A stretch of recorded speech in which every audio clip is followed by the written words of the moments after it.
భగవద్గీత ఆధ్యాత్మిక సంపదకి సంబంధించినంత వరకు సనాతన ధర్మంలో అసలు భగవద్గీత పేరు వినని వాళ్ళు ఉండరు.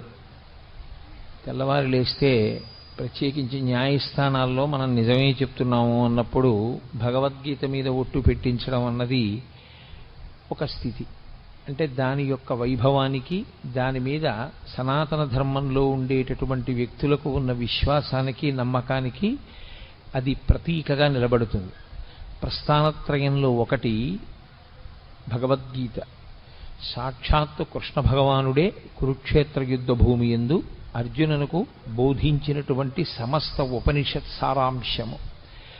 అన్ని ఉపనిషత్తుల యొక్క సారము భగవద్గీత యందే ఉన్నది. సాక్షాత్తు ఈశ్వరుడైనటువంటి కృష్ణుడే జగద్గురువుగా నిలబడి వసుదేవసుతం దేవం కంసచాణూరమర్దనం దేవకీ పరమానందం కృష్ణం వందే జగద్గురుం. జగద్గురువైనటువంటి కృష్ణుడు. జగద్గురువైనటువంటి కృష్ణుడు అంటే ఆయన జగత్తును ఉద్దేశించి చెప్పలేదుగా భగవద్గీత. మరి జగద్గురువు అని ఎందుకు కీర్తింపబడ్డాడు అంటే ఒక దేశము ఒక కాలమునకు కట్టుబడేది కాకుండా ఆయన చేసినటువంటి బోధ ఏదైతే ఉందో అది యుగములు దాటిపోయినా సరే తరించాలనుకునే వాళ్ళందరూ ఎక్కవలసినటువంటి సోపానములనన్నింటినీ కృష్ణ పరమాత్మ గురువుగా కూర్చుని ఆ రోజు చేసినటువంటి బోధ అర్జునుణ్ణి మిషగా పెట్టుకుని చెప్పినప్పటికీ అది జగత్తులో ఉన్న ఎవ్వరికి, ఏ ప్రాంతంలో ఉన్నవారైనా, ఏ కాలమునందున్నవారైనా అన్వయించుకుని దాన్ని ఆదర్శంగా ఆచరణాత్మకంగా స్వీకరించిన వారందరూ భగవద్గీత వలన మోక్షప్రాప్తిని పొందగలరు కనుక ఆయన జగద్గురువుగా నిలబడ్డారు. తరువాతి కాలంలో వచ్చిన జగద్గురు శబ్దానికి అర్థం కూడా అది. అందుకని కృష్ణం వందే జగద్గురుం అటువంటి మహానుభావుడు ఆ భగవద్గీతని బోధ చేసి ఉన్నారు. అయితే చిత్రమైనటువంటి విషయం, అర్జునుడితో కృష్ణ భగవానుడికి చాలా కాలం నుంచి సాన్నిహిత్యం ఉంది. కానీ ఆయన భగవద్గీత బోధ చెయ్యలేదు. కురుక్షేత్ర యుద్ధభూమి యందు మాత్రమే బోధ చేశారు. అసలు విచిత్రం ఏమిటంటే సనాతన ధర్మంలో అత్యంత ప్రముఖమైనటువంటివి ఏ ఉన్నాయో అవన్నీ కూడా కేవలం ఒక్క వ్యక్తికి మాత్రమే చెప్పబడ్డాయి. అనేక మందిని కూర్చోపెట్టి చెప్పినవి కావు. ఏవేవి చాలా గొప్పవని మనం అనుకుంటామో అవన్నీ ఒక్కరికే చెప్పారు. శ్రీరామాయణంలో సంక్షేప రామాయణాన్ని నారద మహర్షి వాల్మీకి ఒక్కరికే చెప్పారు. అలాగే ఆదిత్య హృదయాన్ని అగస్త్య మహర్షి రామచంద్రమూర్తికి ఒక్కరికే యుద్ధభూమిలో చెప్పారు. భాగవతాన్ని పరీక్షిత్తుకి ఒక్కడికే శుకబ్రహ్మ చెప్పారు. భగవద్గీతని కురుక్షేత్ర సంగ్రామ భూమి యందు అర్జునుడికి ఒక్కడికే కృష్ణ పరమాత్మ బోధ చేశారు. అది సరి అయినటువంటి సమయం ఆసన్నమైంది అనుకునేంత వరకు ఆయన బోధ చేయలేదు. ఇప్పుడు అర్జునుడు వినడానికి తగిన సమయాన్ని పొంది ఉన్నాడు అని ఆయన అనుకున్నప్పుడు మాత్రమే ఆ బోధ చేశారు. ఆ చేయబడినటువంటి బోధ ఏదో కాకతాళీయంగా 4 మాటలు చెప్పినట్లుగా ఉండదు. అసలు భగవద్గీత యొక్క ఆవిర్భావమే అంత గంభీరంగా ఉంటుంది. అసలు దాని ప్రారంభమే ఒక యోగంతో, అర్జున విషాద యోగంతో ప్రారంభమైంది. అటువంటి భగవద్గీతని గురించి పెద్దలు ఒక్క శ్లోకంలో దాని యొక్క గొప్పతనాన్నంతటినీ చెప్తారు. సర్వోపనిషదో గావః దోగ్ధా గోపాలనందన పార్థో వత్సః సుధీర్భోక్త దుగ్ధం గీతామృతం మహత్ అంటారు. అది సర్వోపనిషదో గావు. ఆవులు ఉపనిషత్తులు. ఉపనిషత్తులు ఆవులైతే ఉపనిషత్తులు ఉండేది వేదముల యొక్క చివర ఉంటాయి. వాటికి ఆ పేరు రావడం వెనకాతలే ఒక రహస్యం ఉంది. అసలు దాని పేరే ఉపనిషత్. ఉపనిషద్ అన్న మాటకి 2 అర్థాలు. ఒకటి, ఉపనయనం అయిన తర్వాత గాయత్రీ మంత్రం చెయ్యడానికి కావలసిన అధికారము సిద్ధించిన తరువాత గురువుగారికి దగ్గరగా కూర్చుని బ్రహ్మజ్ఞానమును పొందేటటువంటి అవకాశాన్ని బ్రహ్మచారి పొందితే ఉపనిషద్. పక్కన కూర్చున్నాడు, పక్కన కూర్చుని ఉప శబ్దము చేత దగ్గరగా కూర్చుని గురువుగారి దగ్గర వినడానికి కావలసిన యోగ్యతని పొందడం ఉపనిషదే. షద్ జీర్ణం అవడం నా కానిది, జీర్ణము కానిది లోకంలో బ్రహ్మం ఒక్కటే. జీర్ణము కానటువంటి బ్రహ్మమునకు దగ్గరగా గురువుగారు తన యొక్క బోధ చేత తీసుకుని వెళ్ళడం కూడా ఉపనిషత్. అందుకే ఉపనిషత్తులన్నీ కూడా గురు శిష్య సంవాదంగా ఉంటాయి తప్ప అవి అనేక మందికి చేసిన బోధలు కవు. యోగ్యుడైనటువంటి శిష్యుడు మాత్రమే గురువుగారి దగ్గర నేర్చుకుంటాడు. ఆ యోగ్యత శిష్యుడు పొందాడు అని నిర్ధారించవలసింది లోకంలో ఇంకెవ్వరూ కాదు. అది ఒక్క గురువుకు మాత్రమే ఉన్న అధికారం. ఇతను ఈ స్థితిని పొంది ఉన్నాడు, ఇప్పుడు నేను బోధ చెయ్యవచ్చు అని గురువు ఎప్పుడు నమ్ముతాడో అప్పుడు మాత్రమే ఉపనిషత్ సారాంశమును బోధ చేస్తారు, లేదా అసలు ఉపనిషత్తుని బోధ చేస్తారు. అటువంటిది సమస్త ఉపనిషత్తుల సారమైనటువంటి భగవద్గీతని బోధ చేయడానికి ఏదో యోగ్యతని చూడవలసి ఉంటుంది కృష్ణ పరమాత్మ. అంతేకాని ఏ యోగ్యతలు లేకుండా ఇక్కడ ఏదో అడిగాడు ఇక్కడ చెప్పేస్తే బాగుంటుందని చెప్పింది కాదు యుద్ధభూమిలో. అందుకే అది ఇంకొకరికి వినపడదు కూడా, ఒక్క అర్జునుడికే వినపడుతుంది. అది సర్వోపనిషదో గావో. ఆ ఆవులు ఉపనిషత్తులు. ఉపనిషత్తులన్నీ ఆవులుగా వచ్చి నిలబడితే దోగ్ధ గోపాల నందన. నందన అన్న శబ్దం కొడుక్కి వేస్తారు సాధారణంగా. కొడుక్కి వేసే శబ్దం నందన. యశోదానందన, దేవకీనందన, అలా. ఎవరికి నందనుడైతే వారికి ఆయన నందనుడు అంటే ఆనందమునిచ్చువాడు. గోపాలనందన అంటే తండ్రి శబ్దము చేత చెప్పబడినవాడు కాడు, గోపాలురందరికీ ఆనందమునిచ్చేవాడు. ఎవరా గోపాలురు అంటే ఆయన జన్మించినప్పుడు అంత సౌలభ్యంతో వచ్చింది కృష్ణావతారం. పుట్టినప్పుడు మాత్రం ఏదో ఎవ్వరికీ అందుబాటులో లేనటువంటి స్థితిలో జన్మించిన వాడు కాడు. అందరికీ అందుబాటులో ఉండడానికి ఎంతగా ఆచారనిష్ట తెలియని వాళ్ళు ఉంటారో అటువంటి వారి మధ్య పుట్టాడు. తలకడిగితే మొలకడగరు, మొలకడిగితే తలకడగరు. అంత ఆచారం తెలియనటువంటి గోపాల బాలుర మధ్య జన్మించాడు. అందుకే ఏ పాములెరుగక ఏ పారుమేటికి పశుల కాపరి ఇంట పాము కలిగి, ఏ కర్మయును లేక వెలయునొక్కడికిని జాతకర్మంబులు సంభవించి, ఏ తల్లి చనుబాలు ఎన్నడెరుగని ప్రోఢ తల్లి యశోదచనుల పాలు త్రవనిరిగి, ఏ హాని వృద్ధుల నిరుగని బ్రహ్మంబు పొదివిటిలో వృద్ధి పొందనుంది, ఏ చదువులనైన ఇట్టిట్టిదనరాని అర్థమవయవములయందు అందముంది అని ఆ కృష్ణ పరమాత్మ యొక్క జన్మ విశేషం గురించి భాగవతంలో పోతన గారు అంటారు. అందరికీ అందుబాటులో ఉండేటటువంటి గోపాల బాలుడిగా గోపాల బాలుర మధ్య జన్మించాడు. వాళ్లతో కలిసి ఆడుకున్నాడు, వాళ్లతో కలిసి తిరిగాడు. నిజానికి ఆ వచ్చినటువంటి గోపాలురందరూ కూడా మహర్షులు. మహర్షులందరూ గోపాల బాలురుగా వచ్చారు. కాబట్టి దోగ్ధ గోపాలనందన, పాలు పిండేటటువంటి వాడు కృష్ణ పరమాత్మ. ఆ పాలు పిండడానికి దేంట్లోంచి ఆ పాలు వస్తాయో ఆ ఆవులు ఉపనిషత్తులు. ఉపనిషత్తులు బ్రహ్మమును ప్రతిపాదన చేస్తాయి. ఉపనిషత్తుల యొక్క సారాంశమును చెప్పాలన్నా, ఉపనిషత్ చెప్పాలన్నా తాను ఒక స్థాయిని చేరుకున్నవాడైతే తప్ప చెప్పడానికి అర్హతని పొందడు. కృష్ణ పరమాత్మ జగదాచార్యుడు. అసలు ఆ మాటకొస్తే ప్రతిపాదింపబడవలసినటువంటి బ్రహ్మము ఏది ఉన్నదో అది తానే అయ్యున్నవాడు. బ్రహ్మమును ఎరుగుట చేత తాను బ్రహ్మమవుతాడు ఎవరైనా. బ్రహ్మవిద్ బ్రహ్మైవ భవతి అని. కానీ ఆయన బ్రహ్మవిద్ బ్రహ్మైవ భవతి కాడు, ఆయన స్వయముగా బ్రహ్మము, పరమేశ్వరుడు. అటువంటి కృష్ణుడే ఆచార్యుడయ్యాడు.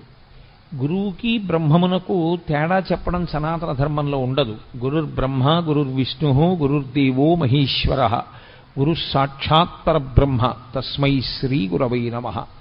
అటువంటి గురువయ్యాడు. కాబట్టి సర్వోపనిషదో గావో దోగ్ధ గోపాలనందన. ఏ శిష్యుడి యొక్క స్థాయిని బట్టి ఎలా మాట్లాడాలో ఎలా చెప్పాలో బాగా తెలుసున్నటువంటి కృష్ణ పరమాత్మ గురువుగా, ఆ పాలు ఉపనిషత్తుల యొక్క పాలు పిండేవాడిగా, అంటే సమస్త ఉపనిషత్తుల యొక్క సారమైన భగవద్గీతని బోధ చేసేటటువంటి వాడిగా ఆయన నిలబడ్డాడు. పార్థో వత్సః. ఆవు పాలివ్వాలి అంటే ఓ దూడ ఒకటి ఉండాలి తప్పకుండా. ఇప్పుడు ఆ దూడ ఏం చేయవలసి ఉంటుంది ఆవు పాలు విడిచిపెట్టడానికి? ఆవు పాలు తయారు చేసేటప్పుడు ఉండేటటువంటి ప్రక్రియ చిత్రంగా ఉంటుంది. అది గబగబా తినేస్తుంది. ఈ నూతిగట్టు మీద, చెరువు గట్టు మీద, నదిగట్టు మీద ఉండే పసరిక గబగబా తిని తాను ఒక్క చోట కూర్చుని ఎంత ఆనందంతోటో నెమరవేస్తుంది. కడుపులో ఉన్నదాన్ని మళ్ళీ నోట్లోకి తెచ్చుకుని నోట్లో ఉన్నదాన్ని బాగా నమిలి మళ్ళీ లోపలికి పంపి ఆ పనికిరాని పచ్చగడ్డిలోంచి పసిపిల్లలు కూడా తాగి బ్రతకడానికి వీలైనటువంటిది, పరమ వృద్ధులైనటువంటి వారు, రోగులు కూడా తాగి బ్రతకగలిగినటువంటి పాలని తయారు చేస్తుంది. ఇంత గొప్ప పాలు కదా, పంచామృతములలో మొదటిది కదా, ఈ పాలతో శివలింగానికి అభిషేకం చేస్తే అంత మహాత్యం ఉంది కదా, ఈ పాలనివ్వడానికి కారణం, ఏ కారణానికి పాలిస్తుంది? దూడ యొక్క ఆర్తిని చూసి పాలిచ్చేస్తుంది. ఆర్తితో ఉన్న దూడ, అమ్మా నీ వలన తప్ప నా జీవితం ఎలా ఉంది అని ఆర్తి పొందినటువంటి దూడ పరిగెత్తుకుంటూ వచ్చి దాని శిరములు నోట్లో పెట్టుకు చప్పరించి 2 గుద్దులు గుద్దగానే విడిచిపెట్టేస్తుంది పాలు. గురువుగారికి ఉండేటటువంటి లక్షణం ఏమిటంటే, శిష్యులు ఆర్తితో వచ్చి గురువుగారి 2 పాదములు పట్టుకుని, గురువుగారు మీరు తప్ప నాకెవరు దిక్కు అని అడగగానే చెప్పకుండా ఉండలేక లోపల దాచుకోకుండా చెప్పేస్తాడు గురువుగారు. కాబట్టి ఆవు పాలని విడిచిపెట్టడానికి దూడ ఎలా హేతు అవుతుందో, గురువు జ్ఞానబోధ చెయ్యడానికి ఆర్తి కలిగినటువంటి శిష్యుడు అలా కారణం అవుతాడు. కాబట్టి పార్థో వత్సః.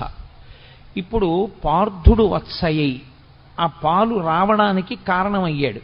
ఆవు దూడ అన్ని పాలు తాగదు, అలా త్రాగడానికి అనుమతించరు కూడా. అది పాలు మిగులుస్తుంది.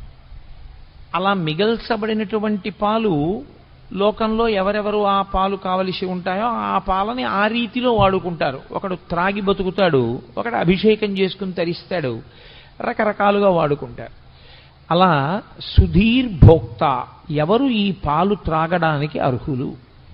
సుధీహి అంటే మంచి బుద్ధి కలిగినటువంటి వాడెవరో, వితండవాదన చెయ్యని వాడెవరో, బ్రహ్మమునందు నిశ్చయాత్మకమైన బుద్ధి కలిగిన వాడెవరో, గురువు యందు గౌరవము కలిగిన వాడెవరో, ఎవరు సనాతన ధర్మమునందు విశ్వాసమున్నవాడో, ఎవడు పెడబుద్ధితో వినే లక్షణం లేనివాడో అటువంటి వాడు ఈ పాలు త్రాగటానికి యోగ్యుడు. కాబట్టి సుధీహి భోక్త. అటువంటి పాలని దుగ్ధం గీతామృతం మహత్, ఈ గీత అనబడేటటువంటి అమృతాన్ని త్రాగవచ్చు. పాల సముద్రాన్ని చిలికితే ఒక అమృతం వచ్చింది, పరమేశ్వరుడి నోటిలోంచి ఒక అమృతం వచ్చింది. వాగ్రూపమైనటువంటి అమృతమే గీత. అందుకే ఆ అమృతం తాగడానికి చాలా కష్టం. గరుత్మంతుడే తీసుకొచ్చి దర్భల మీద పెట్టినా నాగులు తాగలేకపోయాయి. కానీ గీతామృతం తాగడానికి సాధారణంగా అందరూ ఏ అవయవంతో తాగుతారో ఆ అవయవంతో త్రాగక్కర్లేదు. చెవులు దొప్పలు చేసుకుని వినగలిగితే చాలు. ఆ విశ్వాసంతో, ఆ భక్తితో ఎవరు కూర్చుని వింటారో అటువంటి వారందరూ ఈ అమృతాన్ని తాగడానికి అర్హులే.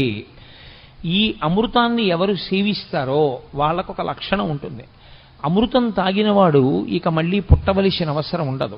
కాబట్టి ఇదే చిట్టచివరిసారి శరీరాన్ని విడిచిపెట్టడం. కానీ త్రాగడం అంటూ జరిగినప్పుడు శరీరం ఉంటే కదా తాగాడు, శరీరం లేకుండా త్రాగడం అన్న మాట రాదు.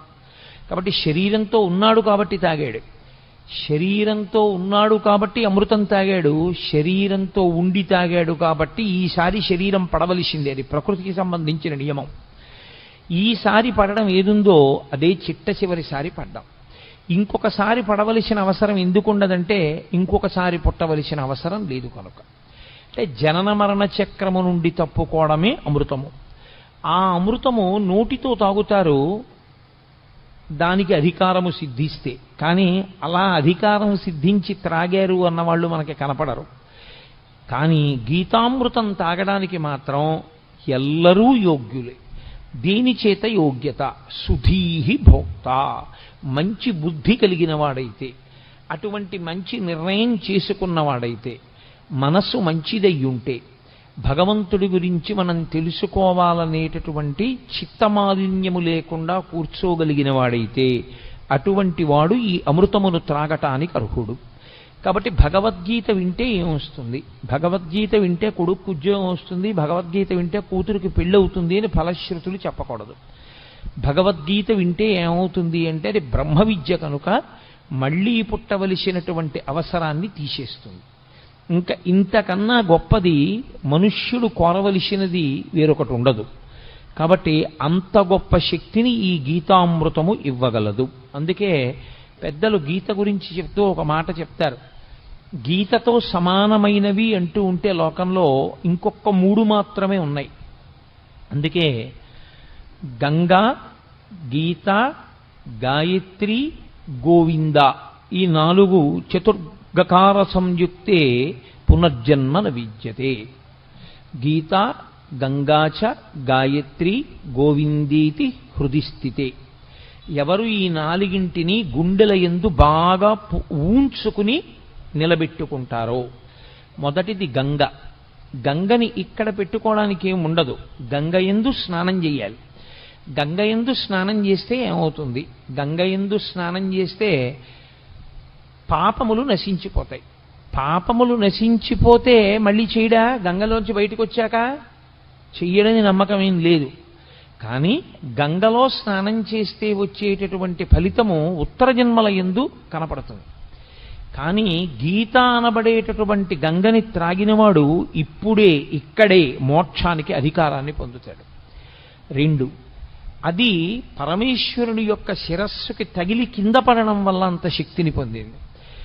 భవాంగపతితంతోయం పవిత్రమితి పస్పృశు అంటారు వాల్మీకి మహర్షి రామాయణంలో. గంగా హిమవంతుని పెద్ద కూతురిగా పరమేశ్వరుని యొక్క శరీరాన్ని తాకి హిమాలయ పర్వతాల మీద పడి తాను అనేక మార్గములలో ప్రవహించి త్రిపథగా అయింది కాబట్టి గంగకి శక్తి వచ్చింది. ఈ గంగ సాక్షాత్తుగా పరమేశ్వరుడి నోటిలోంచి ఆవిర్భవించింది. ఆవిర్భవించినటువంటి ఈ గంగ ఎప్పుడో ఏ జన్మలోనో ఫలితమిచ్చేది కాదు. ఈ జన్మలో ఇప్పుడే ఇక్కడే ఫలితమివ్వగలిగినది గీతామృతమనబడేటటువంటి గంగ. కాబట్టి నిజానికి గంగ కన్నా గీత ఒక పైమెట్టు మీదే నిలబడుతుంది. గీత, గంగాచ, గాయత్రి. గాయత్రి ఉపనయనము చేసుకోవడానికి అధికారమున్న వాళ్ళందరూ గాయత్రి మహామంత్రాన్ని చేస్తారు. గాయత్రి మహామంత్రం అంత గొప్ప మంత్రం ఇక లోకంలో లేదు. అది మంత్రములకన్నిటికీ తల్లి అని పేరు దానికి. అందులో అడిగేది ఒకటే, ప్రచోదయాత్, మా బుద్ధులు ప్రేరేపింపబడుగాక ప్రేరేపింపబడుగాక ప్రేరేపింపబడుగాక అని అడుగుతూ ఉంటారు త్రిసంధ్యల యందు. కాబట్టి ఆ గాయత్రి బుద్ధిని మరల్చి ఈశ్వరుని యందు పెట్టి తాను తరించేటటువంటి అవకాశాన్ని గాయత్రీ మాత ఇస్తుంది. గోవిందేతి, గోవిందుడు ఆ నామమే గొప్పది. ఎందుచేత అంటే భగవంతునికి మిగిలినటువంటి పేర్లు ఏవున్నాయో అవన్నీ బిరుదునామాలుగా వచ్చాయి. గోవిందనామం ఒకరు బిరుదునామంగా ఇచ్చింది కాదు, పరమేశ్వరుడు కష్టపడి సంపాదించుకున్న నామం. 7 రాత్రులు 7 పగళ్ళు గోవర్ధనోద్ధరణాన్ని చేసి చిటికెన వీల మీద పర్వతాన్ని ఎత్తి పట్టుకుని అందరినీ కాపాడితే, ఆయన్ని నమ్మకుండా వెళ్ళిపోయిన వాళ్ళని కూడా ఆయన పిలిచి మరీ కాపాడాడు గోవిందనామంతో. అది గోవిందనామానికి ఉన్న గొప్పతనం. అంత సౌలభ్యంలో ఉన్న అవతారం. అందుకే గోవింద అంటే ఈశ్వరుడు ఉలిక్కి పడతాట. కారణం ఏమిటంటే నేను ఆ నామాన్ని సంపాదించుకున్నది నేనే కష్టపడి 7 రాత్రులు 7 పవళ్ళు పర్వతాన్ని ఎత్తి పట్టుకుని నన్ను నమ్మకుండా పక్కకి వెళ్ళిపోయినటువంటి వాళ్ళని కూడా పిలిచి, బాలుండీతడు కొండదొడ్డది మహాభారంబు సైరింపగా దాలండో ఎని దీని కింద నిలువంచింతింపగా బోలది శైలాంబోనిధి జంతు సంయుత ధరాచక్రంబుపై పడ్డ నాకేలల్లాడదు బంధులార నిలుడి క్రిందన్ ప్రమోదంబునన్ అంటాడు. మీరు బెంగపెట్టుకోకండి, ఈ కొండ కింద పడదు. సమస్త బ్రహ్మాండం వచ్చి కొండ మీద పడిపోయినా కొండ కింద పడకుండా పట్టుకుంటాను. కాబట్టి రండి రండి అని నమ్మకం లేని వాళ్ళని కూడా పిలిచి కొండ కింద నిలబెట్టి 7 రాత్రులు 7 పగళ్ళు మనుష్యులను ఆవులను దూడలను కాసినటువంటి కారణం చేత, కాపాడిన కారణం చేత పరమేశ్వరుడు సంపాదించుకున్నటువంటి నామము గోవిందనామము కాదు. గోవింద అంటే భూమిని కాపాడేవాడు, గోవింద అంటే వాక్కులకు అధిపతి అయినవాడు, గోవింద అంటే వాక్కును విస్తరించగలిగినటువంటి వాడు. వింద అన్న శబ్దానికి అర్థం తంతువుగా సాగడం. దూది పట్టుకుని ఇలా ఇలా ఇలా ఇలా ఇలా ఇలా తంతువు కింద తంతువులందు చేలమ విధంబున ఏ పరమేశమూర్తి ఎందింతయు ఒప్పు భంగి అంటారు పోతన గారు. పెద్ద పెద్ద దారాల కింద ఒక కండిలోంచి వెడితే దాన్ని తంతు అంటారు. తంతువు కింద విస్తరిల్లి లోపల పరబ్రహ్మము శబ్దము చేత ఆవిష్కరింపబడితే గోవిందా అంటారు. అంతర్బహిశ్చ తత్సర్వం వ్యాప్య నారాయణ స్థిత. నామరూపాత్మకంగా కనపడేటటువంటి జగత్తు కాదని దాని లోపల జీవుడిగా ఉన్నటువంటి బ్రహ్మం ఎవరున్నారో వాడిని గుర్తించడానికి నామరూపాలని ఆధారం చేసుకుని విశ్వమునందు విశ్వనాథుణ్ణి చూడగలిగినటువంటి ప్రజ్ఞాపాఠవములు పెరగగలిగిన స్థితికి గోవిందా అని పేరు. కాబట్టి ఆ గోవిందేతి హృదిస్థితే, ఎవరు ఈ నాలుగింటిని గుండెలలో పెట్టుకుంటారో, అంటే సంతతము ఈ నాలుగింటిని స్మరణ చేస్తూ ఉంటారో, అటువంటి వారందరూ కూడా పునర్జన్మ న విద్యతే, ఇక వాళ్ళు మళ్ళీ వేరొక శరీరాన్ని పొందవలసినటువంటి అవసరము ఉండదు. వాళ్ళు ఈ శరీరమే ఆఖరిసారి పడిపోవడం తప్ప వేరొకసారి శరీరము పడవలసిన అవసరం ఉండదంటే అసలు పుట్టనే పుట్టరు. అంత గొప్పవి ఈ నాలుగు. అంత గొప్పవైనటువంటి నాలుగులో ఒకటి గీత. ఈ గీత ఆవిర్భవించినటువంటి విధానం చాలా ఆశ్చర్యకరమైనటువంటి స్థితిలో ఆవిర్భవించింది. మీకు తెలుసు, మహాభారతంలో ఎంత కాదు అని పక్కకి తీసుకెళ్లడానికి ప్రయత్నం చేసిన ఈశ్వరుని యొక్క అవతార ప్రయోజనమే రాక్షస సంహారము కనుక, ధర్మమును నిలబెట్టడం కనుక కురుక్షేత్రంలో కురుపాండవులు కలుసుకోవడం యుద్ధం కోసం అనివార్యమైంది. తీరా ఇద్దరూ వచ్చి కలుసుకున్నారు. ఇక యుద్ధం ప్రారంభం అవ్వాలి. ధర్మరాజు గారు పెద్దలకి నమస్కారం చేయడానికి వెళ్ళాడు. అంతవరకు అందులో ధర్మదోషమేం లేదు. వాళ్ళు కలుసుకున్నది కూడా ఎక్కడ అంటే ధర్మక్షేత్రే కురుక్షేత్రే, ధర్మక్షేత్రమైన కురుక్షేత్రంలో కలుసుకున్నారు. వ్యాస భగవానుడు గీతామృతాన్ని ప్రారంభం చేస్తూనే ధర్మశబ్దంతో ప్రారంభం చేస్తాడు. ధర్మ అంటే పట్టుకోవలసినది, పట్టుకోవడంలో వైక్లభ్యం వస్తే మిమ్మల్ని రక్షించనిది అని గుర్తు. నేను ఒక కుక్క నా మీదకు వస్తున్నప్పుడు నా చేతిలో ఉన్న కర్రని నేను జాగ్రత్తగా పట్టుకోవాలి. అసలు నేను కుక్కని చూసి వణికిపోవడంలో నా చేతి కర్ర జారిపోయింది అనుకోండి, అప్పుడు ఇక ఆ కర్ర నన్ను రక్షించదు. నేను పట్టుకుని ఉన్నంత కాలమే నన్ను రక్షిస్తుంది తప్ప పట్టుకోనికుండా ఉన్నది రక్షించేది కాకుండా పోయేది ఏది ఉంటుందో దానికి ధర్మం అని పేరు. అందుకే నేను తరచు మనవి చేస్తుంటాను, అమరకోశం ధర్మము అన్న మాటని వ్యాఖ్యానం చేస్తే ధ్రియతేవా జనైరితి ధర్మం అంటుంది. ఉపన్యాసాలు చెప్పడానికి పనికొచ్చేది కాదు ధర్మం అంటే, పుస్తకాల్లో చదువుకోవడానికి పనికొచ్చేది కాదు ధర్మం అంటే. అందుకే కఠినమైన నేను మాట చెప్తూ ఉంటాను, ఉపన్యాసాలకి వెళ్ళడం దేవాలయంలోకి వెళ్ళడం కాదు ధర్మం అంటే, బొట్టు పెట్టుకోవడం ధర్మము అని చెప్తుంటాను.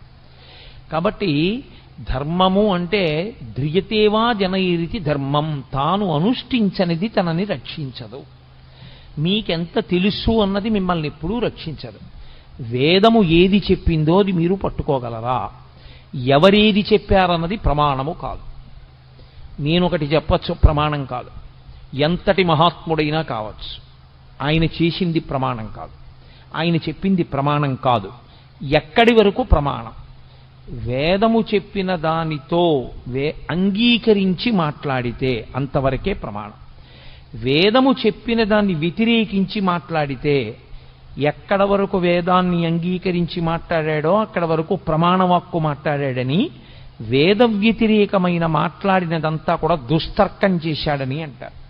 దుస్తర్కాస్తు విరమ్యతాం అంటారు శంకరాచార్యుల వారు.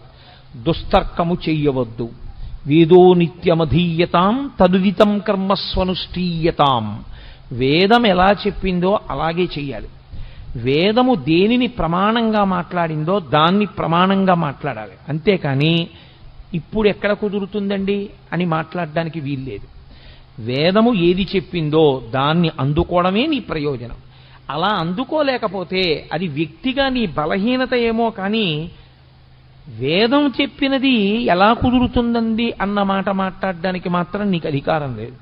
నేను నిత్యాగ్నిహోత్రం చెయ్యకపోతే నేను చెయ్యలేకపోవడం నా తప్పని చెప్పాలి. అంతేగాని నిత్యాగ్నిహోత్రం ఎక్కడ కుదురుతుందండి అన్న మాట నేను వాడడాన్ని మాత్రం శాస్త్రం అంగీకరించదు. నీ తప్పు నువ్వు అంగీకరించాలి. అంతేగాని వేద ప్రమాణము యొక్క సాధ్యాసాధ్యములను విచారణ చేసే అధికారము నీకు లేదు. ధర్మం అంటే ఒక్కటే లోకంలో. ధర్మమనగా ఎవరు చెప్పినది ధర్మము కాదు, వేదం ఏది చెప్పిందో అదొక్కటే ధర్మము. వ్యాస హృదయమంతా వ్యాసోచ్ఛిష్టం జగత్ సర్వం. వ్యాసుడి యొక్క ఎంగిలి ఈ లోకంలో వచ్చిన వాంగ్మయం అంతా. వ్యాసుని యొక్క హృదయమంతా ధర్మమే.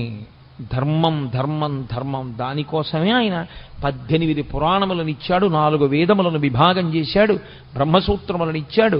ఇన్ని ఇవ్వడానికి కారణం ధర్మాన్ని పట్టుకోండి. ధర్మం ఒక్కటే మిమ్మల్ని రక్షిస్తుంది. ధర్మం ఒక్కటే మళ్ళీ పునర్జన్మ లేకుండా కూడా చెయ్యగలదు. ఎవడు ధర్మాన్ని పట్టుకోబోయి ధర్మం పట్టుకున్నాననుకుని అధర్మాన్ని పట్టుకుంటున్నాడో వాడికి ధర్మము యొక్క ఫలితము పొందలేడు. అది కుదిరేటటువంటి విషయం కాదు. పైకి తాను ధర్మం పట్టుకున్నానని అనుకుంటున్నాడు, కానీ తాను పట్టుకున్నది ధర్మము కాదు. స్వధర్మో నిధనం శ్రేయ పరధర్మో భయావహ.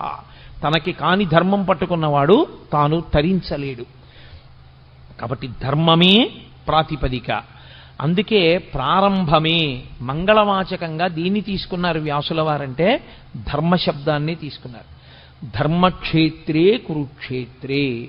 కురుక్షేత్రమైనటువంటి ధర్మక్షేత్రంలో ఆ కురుపాండవులు ఇద్దరూ కూడా కలుసుకున్నారు. ఇక యుద్ధం ప్రారంభం అవ్వాలి. ఎవరి ధర్మం వారిది. లోకంలో ధర్మరాజు గారు ఎదురుగుండా కనపడినటువంటి పెద్దవాడు, వంశకర్త, మహానుభావుడు భీష్ముడు.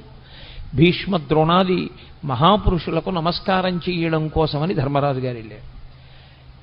అర్జునుడు ఇరుపక్షముల మధ్యలో నిలబెట్టబడినటువంటి రథంలో నిలబడి ఉన్నాడు. కృష్ణ భగవానుడు అన్నాడు, అర్జున చూడొక్కసారి ఇరుపక్షములలో మొహరించిన సైన్యాన్ని చూడు. ఎందుచేత అర్జునుడే ప్రధానంగా రాక్షస సంహారము అంటే రాక్షసులే కురువీరుల వైపు ఉన్నారు, లేదా కురువీరులుగా ఉన్నారు. ఇప్పుడు వాళ్ళని సంహరించాలి. అందుకే అతనికి అంత శస్త్రాస్త్ర సంపదనంతటిని ఇప్పించాడు కృష్ణ పరమాత్మ. చూడవయా, ఒక్కసారి వాళ్ళతో యుద్ధం చేయాలి నువ్వు. అడుగో భీష్ముడు, అడుగో ద్రోణుడు, అడుగో కృపుడు, అడుగో శల్యుడు, అడుగో అశ్వత్థామ, అడుగో దుర్యోధనుడు, వరుసగా అందరినీ చూపించాడు. నిలబడినవాడు నిలబడినట్టు వెంటనే అర్జునుడు ఒక మాట అన్నాడు. అందుకనది అర్జున విషాద యోగమైంది.